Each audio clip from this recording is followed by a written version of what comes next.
நண்பர்களுக்கு வணக்கம். நான் எட்டியப்ப சோழன். இது வரைக்கும் நம்ம சேனலை நீங்கள் சப்ஸ்கிரைப் பண்ணலையா அப்படின்னா சப்ஸ்கிரைப் பண்ணிக்கோங்க. சப்போர்ட் பண்ணுறதா இருந்தால் மறக்காமல் இந்த வீடியோக்கு ஒரு லைக் போட்டு போங்க. இன்றைக்கி என்ன செய்தியை பார்க்க போகிறோன்னு கேட்டிங்கன்னா, திமுகவுடன் கூட்டணியை உறுதிப்படுத்திய டிடிவி தினகரன், அதிரடியில் இறங்கப் போகும் அண்ணாமலை.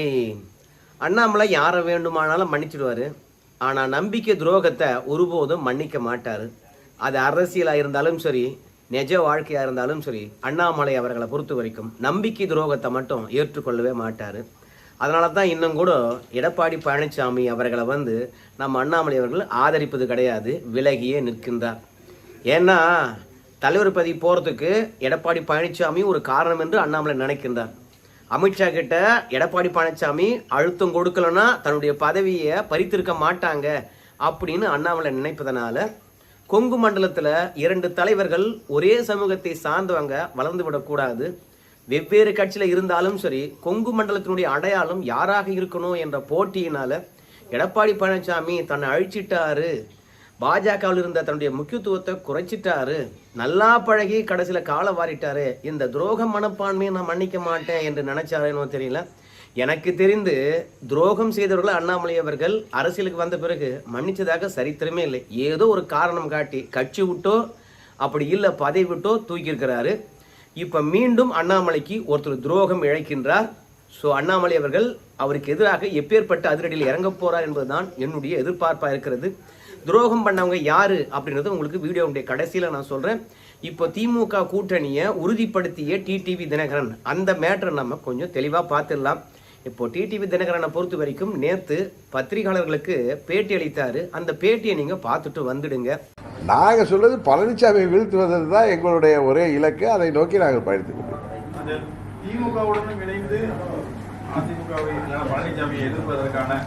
உங்க ஆசைக்கெல்லாம் நான் பதில் சொல்றது எப்படி முடியும் எதிர்பார்க்குறீங்க நீங்க? இதுல தினகரன் என்ன சொல்றாரு பாத்தீங்களா?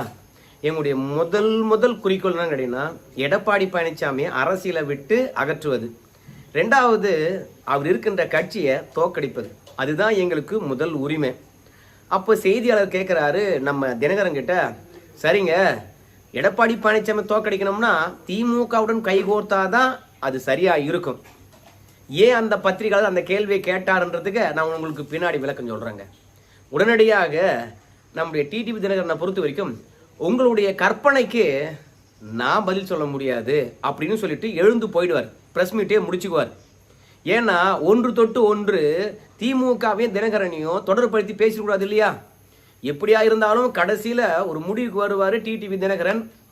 அரசியல் எதுவும் நிரந்தர எதிரியும் இல்லை, நிரந்தர நண்பனும் இல்லை, ஆனால் துரோகி என்கின்றவன் இருக்கவே கூடாது. அந்த துரோகத்தை வீழ்த்துவதற்காக தற்காலிக கூட்டாக நாங்கள் திமுகவுடன் கைகோர்த்தோம் அப்படின்னு சொல்லிடுவார். அதனால அதை இப்போதே சொல்லக்கூடாது என்பதற்காக உங்களுடைய ஆசைக்கெல்லாம் என்னால் பதில் சொல்ல முடியாது அப்படின்னு எழுந்து போயிடுவார். மீண்டும் எப்படி கம்பு சுத்துவார்னு கேட்டிங்கன்னா, டிடிவி தினகரனை பொறுத்த வரைக்கும் நீங்கள் பேட்டி எடுத்து பாருங்களேன், உங்களுக்கு நல்லாவே தெரியுமே அப்படின்னு பத்திரிகையாளர்கிட்டயே கிராஸ் கேள்வி கேட்பார். நான் எந்த இடத்திலும் சரி திமுகவுடன் கூட்டணிக்கு போறேனா இல்லையா என்பதற்கு உறுதியாக பதில் சொல்லியிருக்க மாட்டேன்.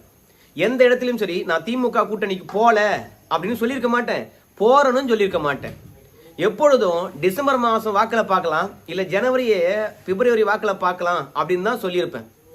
அரசியல் களத்தில் கடைசி நொடியில் கூட ஒரு பெரிய மாற்றம் வரலாம் அப்படின்னு தான் நான் சொல்லியிருப்பேன். கண்டி நான் திமுக பக்கம் போகவே மாட்டேன் அப்படின்னு சொல்லியிருக்கவே மாட்டேன். நீங்கள் ஒன்று வீடியோ எடுத்து பாருங்க, பேட்டி அளித்ததெல்லாம் பாருங்க அப்படின்னு சொல்லிட்டு அன்றைக்கு பார்த்தீங்கன்னா அந்தர்பல்ட்டி அடிப்பார். ஏன்னா திமுக தீய சக்தின்னு அம்மா சொன்னாங்க, அம்மா பேரில் கட்சி வச்சுட்டு இருக்கீங்க, இப்போ திமுக கிட்ட போய் கூட்டணி வச்சுட்டீங்களே, கடந்த காலங்களில் திமுகவுடன் கூட்டணிக்கு போக மாட்டேன்னு சொன்னீங்க, ஆனால் இப்போ போயிட்டீங்களே அப்படின்னு சொல்லுகின்ற போது எங்கே சொன்னேன் நான் திமுகவுடன் கூட்டணிக்கு போக மாட்டேன்னு சொல்லிட்டு? உங்கள் கேள்விக்கும் உங்கள் ஆசைக்கும் நான் பதில் சொல்ல முடியாதுன்னு தான் கடந்து போயிருப்பேன், நான் போக மாட்டேன்னு சொல்லவே இல்லையே அப்படின்னு சொல்லிட்டு அந்தர்பல்ட்டி அடிப்பார். சரிப்பா, இதை மட்டும் வச்சுக்கிட்டு டிடிவி தினகரன் அவர்கள் திமுக கூட்டணிக்கு போயிட்டார்னு எப்படி முடிவுக்கு வர்றது அப்படின்னு சொல்லுவீங்க. டிடிவி தினகரனை பொறுத்த வரைக்கும் SIR அறிமுகப்படுத்தினாங்க இந்த நவம்பர் மாதம் 4ஆம் தேதி. அன்னைக்கே பேட்டி அளிக்கின்றார் நம்முடைய டிடிவி தினகரன். அப்போ ஒரு வார்த்தையை அழுத்தம் திருத்தமாக சொல்றார். என்ன சொல்றாருன்னு கேட்டீங்கன்னா, இந்த SIR பார்த்து திமுக ஏன் பயப்படுது, இந்த SIR மூலமாக திமுக என்ன பிரச்சனை, ஒருவேளை கள்ள ஓட்டு இருக்குது, அந்த கள்ள ஓட்டு மூலமாகத்தான் நகரங்கள்ல திமுக ஜெயிக்குது, அதனால நகரங்கள் இருக்கக்கூடிய கள்ள ஓட்டை நீக்கிடுவாங்களோ என்ற பயமா, கிராமத்தில் இருக்கக்கூடிய இல்ல பட்டி தொட்டியில் இருக்கக்கூடிய பாமரன் கூட எஸ்ஐஆரை எதிர்கொள்வதற்கு தயாரா இருக்கும்போது திமுக போன்ற ஒரு பெரிய கழகத்தில் இருக்கக்கூடியவங்க எஸ்ஐஆரை கண்டு ஏன் பயப்படணும் அப்படின்னு டிடிவி தினகரன் வந்து சொன்னாருங்க. ஆனா இன்னைக்கு டிடிவி தினகரன் அவர்கள் சமீபமா என்ன சொல்லிட்டு தெரியுமா? என்கிட்ட தான் ஃபார்ம் கொடுத்தாங்க, அந்த ஃபார்ம்ல 3வது பேராவில் வந்து பாத்தீங்கன்னா சில கேள்விகளை கேட்கறாங்க, அந்த கேள்விக்கான பதில என்னாலேயே சொல்ல முடியாது, அப்புறம் பட்டி தொட்டியில் இருக்கின்ற பாமரன் வந்து பாத்தீங்கன்னா என்ன பதில் சொல்லுவாங்க? அது மட்டும் இல்ல, 3வது நாள் வந்து ஒரு ஃபார்மை கொடுத்தாங்க, அந்த ஃபார்மை பார்க்கும்போது என்னாலேயே படித்து தெரிந்து கொள்ள முடியல. அப்புறம் இந்த ஃபார்ம் எல்லாம் வந்து பாத்தீங்கன்னா விவசாய மக்களும் பாமரர்களும் எப்படி ஃபில் பண்ணுவாங்க? அன்னைக்கு திமுக ஏன்டா இதை எதிர்க்குது அப்படின்னும் போது எனக்கு போதிய அறிவு இல்லை. ஆனா இப்ப அந்த ஃபார்மை வாங்கி பார்க்கின்ற போதுதான் எஸ்ஐஆர்ல பெரிய பிரச்சனை இருக்குது என்பதை நான் உணர்ந்துகிட்டேன் அப்படின்னு இப்ப திமுகவுக்கு ஜால்ரா போட ஆரம்பிச்சிட்டாரு நம்ம டிடிவி தினகரன் அவர்கள். அது மட்டும் கிடையாது, டிடிவி தினகரனுடைய அரசியலும் திமுக அரசியலும் 100% பொருந்தும். பன்னீர்செல்வமாவது வந்து பாத்தீங்கன்னா என்ன பண்ண போறோம் என்ன பண்ண மாட்டோம் என்பதை அரசியல் புரட்சியா சொல்லி கொடுவார் மனுஷன். ஆனா டிடிவி தினகரனை பொறுத்த வரைக்கும் நய வஞ்சகம், புரியுதுங்களா? ஏன்னா பிஜேபியில கூட்டணியில் இருக்கின்ற பொழுது எடப்பாடி பழனிசாமி ஏற்றுக்கொண்டார். அம்மா கட்சியில் இருக்கிறவங்க கேட்டுக்கிட்டாங்கன்னா 234 தொகுதியிலும் போய் பிரச்சாரம் பண்ணுவேன் அப்படின்னு சொன்னார். ஆனா டிடிவி தினகரனை யாரோ முடக்கி விட்டாங்க. ஏயா, யாரை எதிர்த்து கட்சி தொடங்கினியோ அவங்களுக்கு ஆதரவா பிரச்சாரம் பண்ண போறியா அப்படின்னு கேட்டாங்கன்னு தெரியல. எடப்பாடி பழனிசாமி முன்னிறுத்தியே வந்து இப்ப கூட்டணி விட்டு வெளியே வந்துட்டாருன்னு வச்சுங்களேன். இப்போ திமுக அரசியலுக்கும் இந்த டிடிவி தினகரனுடைய அரசியலுக்கும் என்ன வேறுபாடு இருக்குது? ஒரு வேறுபாடும் இல்லை.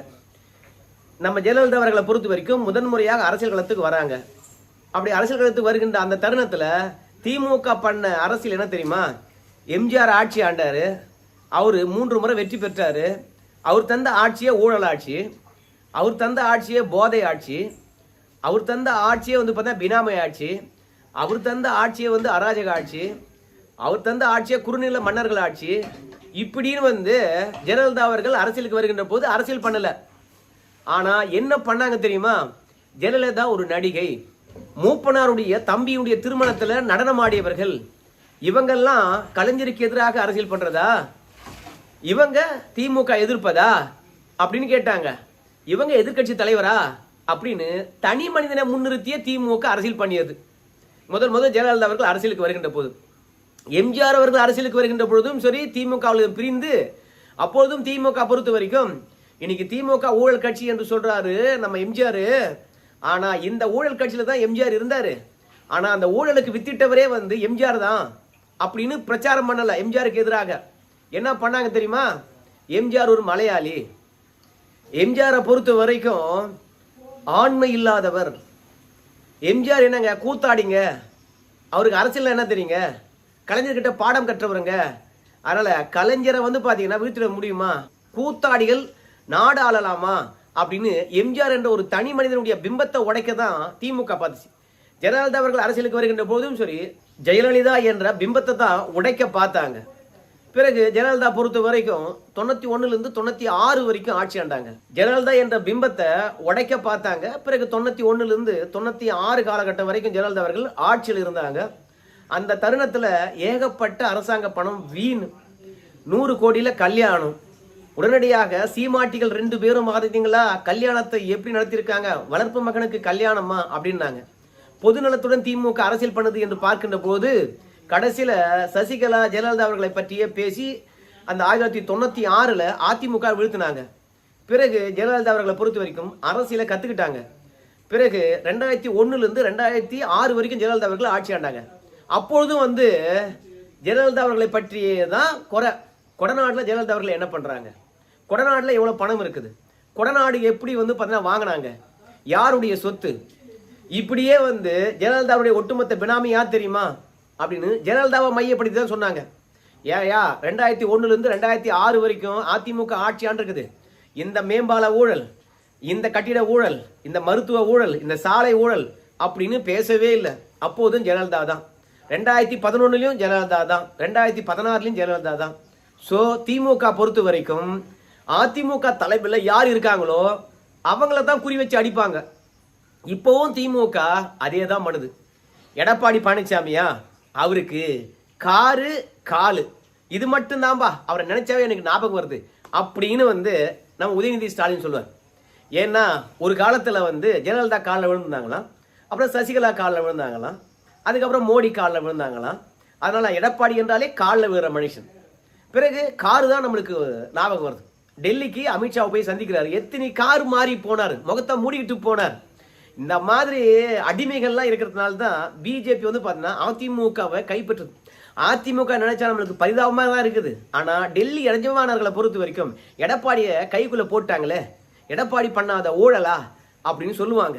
ஆனால் மொத்தத்தில் ஜெயலலிதாவுக்கு எதிராகவும் ஊழல் வழக்கை போட்டு எங்க நீதிமன்றத்துக்கு போல, எடப்பாடிக்கு எதிராகவும் ஊழல் வழக்கு போட்டு அவங்க நீதிமன்றத்துக்கு போல.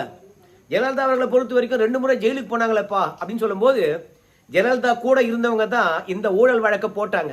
யாரு? சுப்பிரமணியம் சாமி அவர்கள் தான் 2 வழக்கம் போட்டாரு. 2 வழக்கிலும் ஜெயலலிதா அவர்கள் சிறைக்கு போனாங்க. அதனால சுப்பிரமணியம் சாமி அவர்கள் போட்ட வழக்கில் தான் திமுக இணைத்து கொண்டது. திமுக அமைப்பு செயலர் இருக்கக்கூடிய RS பாரதி அவர்களும் தன்னை இணைத்துக் கொண்டார். ஆக மொத்தத்தில் திமுக அதிமுக தலைவர்களை எதிர்த்து தான் அரசியல் பண்ணும். அவங்களை அழிக்க வேண்டும் என்று தான் நினைக்கும், அவங்களுடைய பிம்பத்தை உடைக்க வேண்டும் என்று தான் நினைக்கும். அதே மாதிரி தான் இப்ப டிடிவி தினகரனும் பாருங்களேன், எடப்பாடி பழனிசாமி மட்டும்தான் குறி வைப்பார். ஏன்னா எடப்பாடி பழனிசாமி மட்டும்தான் இப்ப திமுகவை வலிமையா எதிர்க்கின்றார், அதிமுக அடையாளமாக மாறி நிற்கின்றார். ஸோ எடப்பாடி பழனிசாமி திமுகவும் எதிர்க்குது, இப்போ டிடிவி தினகரனும் எதிர்க்கின்றார். இப்போ யாரா இருந்தாலும் சரி அதிமுக பற்றி பேசுகின்ற போது உதயநிதி ஸ்டாலின் கூட பரிதாபமா இருக்குன்னு தான் பேசுவாங்க. ஆனா எடப்பாடி பழனிசாமி பற்றி பேசுகின்ற போது ஆவேசமா பேசுவாங்க. ஏன்னா திமுகவுடைய தூக்கத்தை கலைப்பது எடப்பாடி பழனிசாமி. அதே மாதிரி இந்த முறை பிஜேபியுடன் கூட்டணி போட்டி இருப்பதனால ஒருவேளை இந்த தேர்தல் எடப்பாடி பழனிசாமி வெற்றி பெற்று விட்டார் என்றால், ஏற்கனவே டிடிவி தினகரனை பொறுத்த வரைக்கும் வனவாசம் போயிட்டார் 8 ஆண்டு காலம், பன்னீர்செல்வம் 4 ஆண்டு காலம் வனவாசம் போயிட்டார், சசிகலா அவர்களை பொறுத்த வரைக்கும் சிறைக்கு 4 வருஷம், இப்ப வெளியே ஒரு 4.5 வருஷம் என்று சொல்லிட்டு 8.5 வருஷம் அவங்க வனவாசம் போயிட்டாங்க. சோ வெற்றி பெற்று விட்டார் என்றால் எடப்பாடி பழனிசாமி நிரந்தர வனவாசம் தான் இந்த கோஷ்டிகளுக்கெல்லாம். அதனால தான் இப்ப டிடிவி தினகரனை பொறுத்த வரைக்கும் திமுக என்ன அரசியல் பண்ணுதோ அதே அரசியல தான் இப்ப டிடிவி தினகரனும் பண்றார். மறைமுகமாக எல்லா விஷயத்துக்கும் திமுகவுக்கு ஆதரவா பேசுறாரு. கேட்டா என்ன சொல்றாரு தெரியுமா? இல்லப்பா, திமுகவுக்கு ஆதரவா பேசுறதா நீங்க நினைச்சுக்காதீங்க, உடனடியாக கூட்டணிக்கு போவாரா என்று நினைச்சுக்காதீங்க அப்படிங்கிற.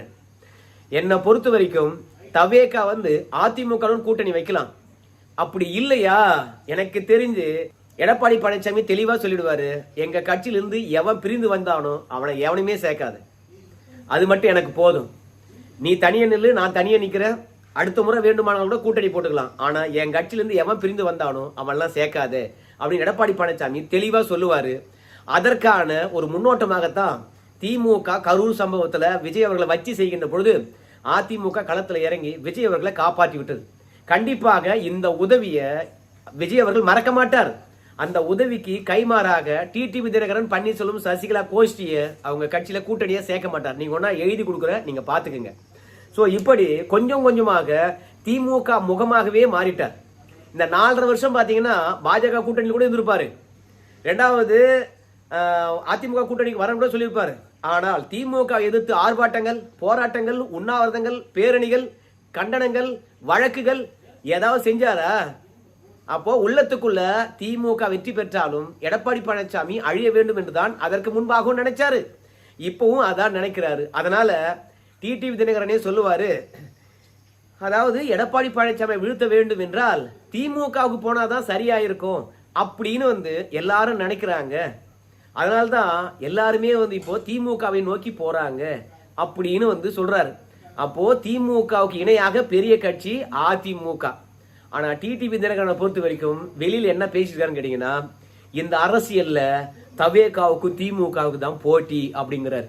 ஆனா இணையதளத்தை போய் பார்க்கும்போது டிடிவி தினகரனை காரி துப்புறாங்க. எதுக்கு தெரியுமா?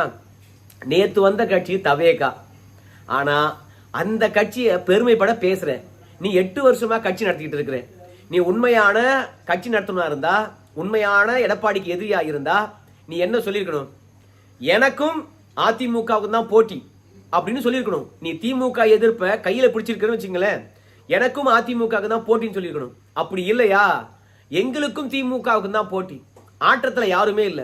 அம்மா மக்கள் முன்னேற்ற கழகமா திமுகவா, அம்மா மக்கள் முன்னேற்ற கழகமா அதிமுகவா, இப்படிதான் போட்டி இருக்குது அப்படின்னு சொல்லணும். ஆனா இந்த ரெண்டையும் விட்டுட்டு தவேகாவுக்கும் திமுகவுக்கும் தான் போட்டின்னு சொல்றியே, நீ ஒரு கட்சி வச்சு நடத்துற அப்படின்றதையே மறந்துட்டியே. நீ எல்லாம் ஒரு கட்சியுடைய தலைவரா? நீ என்ன பண்ற? எடப்பாடி பழனிசாமி மீது வெறுப்ப கக்கி கடைசியில அதிமுக நிர்வாகிகளை ஒவ்வொருத்தரா கூட்டிக்கிட்டு போய் திமுக விடுற.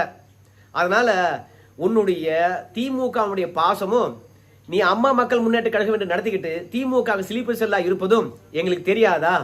உன்ன மாதிரி மானங்கட்டவன் யாராவது இருக்க முடியுமா? நீ கட்சி வச்சு நடத்திக்கிட்டு தவேகாவுக்கும் திமுகவுக்கும் தான் போட்டின்னு சொல்றியே, உன்னை விட சொர்ண கட்டவன் எவனா இருக்க முடியுமா அப்படின்னு இணையதளத்துல டிடிவி தினகரனை வச்சு செய்யறாங்க. ஆனால் இந்த டிடிவி தினகரன் இப்ப திமுக பக்கம் சாய்வதனால அண்ணாமலைக்கு ஏக கோபம். நண்பர் என்று சொன்னாரு, நல்ல பல விஷயங்களை பேசக்கூடியவர்னு சொன்னாரு அண்ணாமலை. அதோட அரசியல் நன்கு கற்றவர் என்று சொன்னாங்க. கண்டிப்பா என்டிஏ கூட்டணிக்கு வரணும்னு சொன்னாங்க. என்டிஏ கூட்டணிக்கு தினகரன் அவர்கள் வர வேண்டும் என்று அண்ணாமலை அவர்கள் முயற்சி எடுத்த பிறகும், பன்னீர்செல்வம் என்டிஏ கூட்டணிக்கு வரணும் என்று அண்ணாமலை அவர்கள் முயற்சி எடுத்த பிறகும், எடப்பாடி பழனிசாமி பாஜக கிட்டையும் அண்ணாமலை கிட்டையும் ஏங்க அவங்க எல்லாம் கூப்பிடுறீங்க, தேவையில்லைங்க அப்படின்னு சொல்லவே இல்லை. எடப்பாடியுடைய நிலை என்னன்னு கேட்டீங்கன்னா, டிடிவி தினகரனும் பன்னீர்செல்வமும் அதிமுகவில் இல்ல, மற்றபடி அவங்க எங்கனா இருந்துட்டு போட்டோம், அண்ணாமலை அவர்கள் ஒருங்கிணைக்கட்டும், அது ஒன்றும் பிரச்சனை இல்லை அப்படின்னு தான் நினைக்கிறாங்க. ஆனால் அண்ணாமலை கள்ளங்கபடம் மற்றும் டிடிவி தினகிட்ட பழகினாரு. ஆனா கடைசியில திமுக மனசில் வச்சுக்கிட்டு அண்ணாமலைக்கு துரோகம் பண்றாருன்னா அண்ணாமலை அவர்கள் ஆட்டத்தை தொடங்குவாரா, அதிரடி காட்டுவாரா? பார்க்கலாம் என்ன நடக்க போகுதுன்னு சொல்லிட்டு.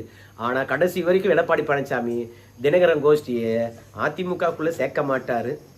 சோ திமுகவுடன் தினகரன் கூட்டணி வைப்பாரான்னு கேட்டீங்கன்னா காலம் பதில் சொல்லும். கண்டிப்பா அதை நோக்கி தான் போறாரு. திமுகவுக்கு அதிகமா முட்டு கொடுக்குறாரு. பொறுத்து வந்து பார்க்கலாம் என்ன நடக்க போகுதுன்னு சொல்லிட்டு. நன்றி நண்பர்களே.